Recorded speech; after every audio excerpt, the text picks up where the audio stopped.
Well, they're dragons that shift between dragons and humans. So they're Yep. shifters, I guess you would call.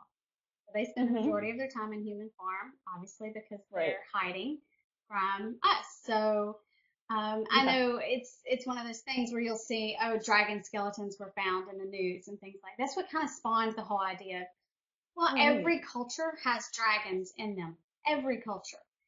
Why? That's really odd. I mean, there had to have Hmm. been dragons, right? So that's kind of how the whole series came about. When I went, Right. Right. in one of my many times that I went to Scotland, you have to. It's like going to Napa Valley and not tasting wine. So you go Yeah. to Scotland, you're going to taste whiskey. And Hmm. I visited the smallest distillery in Scotland called Edgedour, and I fell in love with it.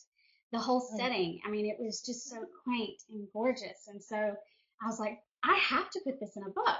And about yeah. that time, the whole dragons were coming about. So I was like, I want my guys to be whiskey guys. And that's what they do. Yeah. They distill whiskey. That's how they finance all their stuff. Before I ever visited Scotland, because I've been writing all of my stories have been always set in either England or Scotland, but mostly Scotland. So I've done all the research, online and books, and you read all this stuff and you think, oh, I know it. Yeah, I know it. Yeah. And then in 2011, for the first time, I went to Scotland, and I'm walking around and going, oh my God, I've been not seeing it, experiencing it.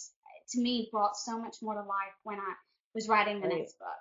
And, Hmm. and so I try to go back every couple of years. I mean, and it's not just tasting the whiskey, although it's really cool.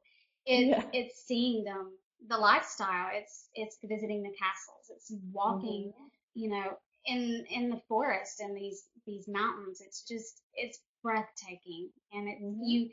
I tell every writer, I don't care where you're writing, where your story's set, go and visit because it makes a world of difference when you're actually Yeah. writing it.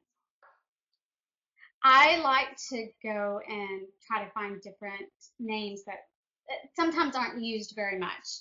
Hmm. I like strong names. I like Yeah. historical names. And of course, it has to be older names because these are dragons that have been around since the beginning of time. So I try not to use Right. too modern of a name, although occasionally I Hmm. throw it in. But Arian, I don't know. I go through and I just write a bunch of names that I see that appeal to me, and then I Yeah. have a list. And when it comes time for a new character, I go through that list and I try to match up that character that I see in my head with the name Hmm. that I have on the list.